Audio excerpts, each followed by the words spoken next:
bersaudara benar dunia akhirat. Amin. Dan tidak ada rezeki melebihi rezeki orang yang saling bersaudara satu sama lain. Apa teman-teman,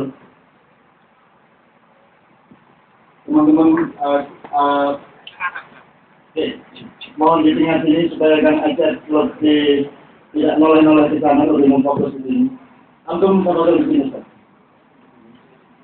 Karena saya di sini, enggak. Dia ke kiri, enggak ada masalah. Saya persilakan di sini gitu, sok-sok sebisa-bisa. Silakan ya, Bu. Malam ini adalah malam yang luar biasa sekali. Kita bersilaturahmi, kita bertemu dengan Kiai Kanjeng, kita mendengarkan bagaimana lantunan-lantunan dulu yang diiringi dengan terbang gebek, sebuah kesenian Sunda, sebuah kesenian khas Sunda agraris. Namun, belum itu adalah kesenian yang biasa dinyanyikan atau dilantunkan ketika para petani sedang menggarap sawah. Jadi petani yang menyangkul di sini atau yang sedang ngabuluku dengan kerbau, dia akan menyapa kami yang di sebelah sana dengan teriakan-teriakan yang dilakukan tadi. Jadi ini adalah sebuah bentuk silaturahmi, sebuah bentuk dialog batin antara petani. Dan belum ini juga merupakan sebuah kesenian kontemplatif, kesenian yang mengungkapkan rasa syukur masyarakat Sunda terhadap hasil tani, terhadap pertanian. Jadi di Tasikmalaya, belum yang masih bertahan itu adalah di Cirangkong, di Desa Cikrisal, Singaparna sebelah sana itu dekat dengan rumah saya. Dan alhamdulillah, kawan-kawan, bapak-bapak ini sering kita tampilkan juga. Karena ini salah satu yang tersisa dari kesenian-kesenian Sunda, kesenian-kesenian kontemplatif yang memang merupakan ekspresi rasa syukur dari masyarakat terhadap nikmat yang diterimanya dari hasil pertanian tadi. Jadi barangkali kita merasakan bagaimana juga getaran-getaran yang dilakukan, yang kita dengar dari gamelan Jawa, dan juga bagaimana pukulan-pukulan terbang gebek. Terbang gebek itu panjang sekali sejarahnya, jadi mungkin sebelum Islam masuknya. Tapi ketika dalam perkembangannya, kemudian terbang gebek juga itu bisa mengiringi salawat, yang dalam bentuk yang lain itu adalah terbang sejak. Jadi ini sebuah pertemuan spiritual. Memang malam ini kita tidak dihadiri oleh ribuan orang, oleh banyak orang, tapi barangkali sebuah kehusukan kita membutuhkan begitu banyak orang. Karena pada waktu yang bersamaan di Masjid Agung juga dilaksanakan MUI melaksanakan juga peringatan Muharram ini dengan mengintimidasi madrasah-madrasah yang sebenarnya sudah sebulan yang lalu dipersiapkan untuk acara ini. Mereka mewajibkan lewat depannya itu harus datang ke Masjid Agung. Dan ini juga barangkali kita tidak bisa berkecil hati karena ini masalah makom. Makom MUI dengan makom seniman itu agak berbeda. MUI masih, kalau Islam itu Islam administratif. Islam yang masih seperti politisi atau aktivis yang sering menyalip-salip di jalan-jalan. Jadi kita bersyukur bahwa MUI juga mengadakan acara yang sama di Masjid Agung. Kita harus syukuri, dan teman-teman kita dari madrasah ke Kota Tasikmalaya ini juga diboyong ke sana dengan uang 500.000 per madrasah. Barangkali itu saya merasa berterima kasih kepada Kiai Kanjeng, kepada Belum dan kepada kita semua, karena malam ini kita merayakan Rayagung, merayakan Muharram ini dengan kontemplasi, dengan keterbukaan hati, dan mengucapkan syukur bahwa hujan telah turun dan membuat kehusuan ini semakin dalam. Terima kasih. Saya terima kasih yang ada. Ini benar-benar kita baru mulai, kita mau masuk.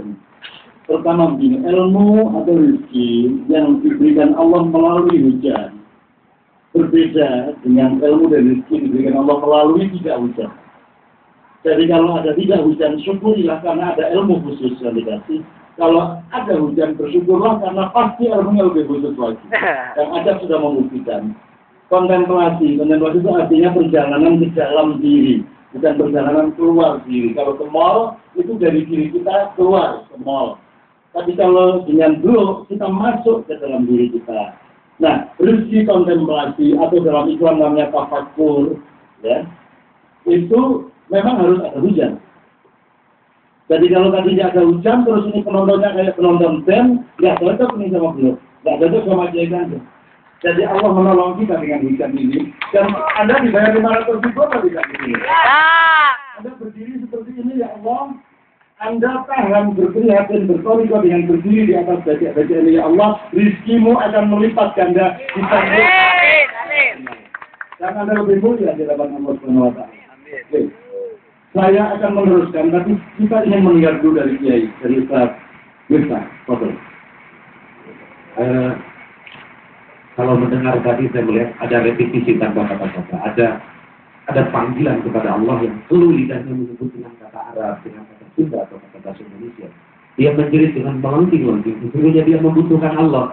Jadi pertemuan malam ini, acara malam ini adalah bertemunya kita dengan Allah, dengan keagungan Allah. Saya pelan-pelan mau melakukan simulasi. Dulu Nabi Sulaiman terkenalnya apa? Dia bisa berbicara dengan hewan, semut, dengan daun-daun. Bagi para pelaku belum melantunkan ini ketika melangsungkan tahap-tahap bertani untuk bukan hanya menyapa petani yang lain, tapi pasti ada yang lain yang bisa juga. Saya tanya, tidak ungkap barangkali, tapi sekedar membuka pintu untuk kita semua. Kita hidup di dunia ini sendirian apa manusia? Apa ada teman lain? ada teman lain. Ada teman lain siapa? Binatang jelas. Ya, tumbuhan. Alam dan tumbuh-tumbuhan sampai lahar, asap. Kalau di Jogja namanya wedhus gembel. Merapi itu kekasih kita tidak boleh benci kepada gunung Merapi. Ya. Saya tanya, selain makhluk hidup, selain manusia ada apa yang tinggal di bumi? Ada jin. Dan jin selalu disebut lebih dulu dari manusia di dalam Al-Quran. Apa saja? Wa ma khalaqtul jinna wal insa. Jadi jin disebut dulu. Meskipun yang diberi mandat untuk menjadi khalifah adalah Manusia. tapi jin secara eksistensial dia lebih lama hidup di bumi manusia. Sebenarnya mungkin enggak. Kalau manusia ada berapa bangsa? Ratusan bangsa. Kucing saja ada macam-macam enggak? Ada macam-macam. Padi saja ada macam-macam ya Bapak ya. Ada berapa macam padi kira-kira? Sekedar padi macam-macam, sekedar ayam macam-macam, anjing beribu-ribu ras, betul nggak? Nah Anda pikir jin cuma satu? Jin itu juga beribu-ribu ras, bermacam-macam. Cukup. Jadi kalau boleh saya katakan ada 12 ras jin, ras besarnya yang bersama kita di bumi. Ada yang hidup di dalam dimensi non material, ada yang hidup di dalam frekuensi. Ada mesti belajar Newton dan Einstein soal ini. Ada yang hidup 400 meter di bawah permukaan bumi. Ada yang bisa hidup di tengah bara api. Ada yang hidup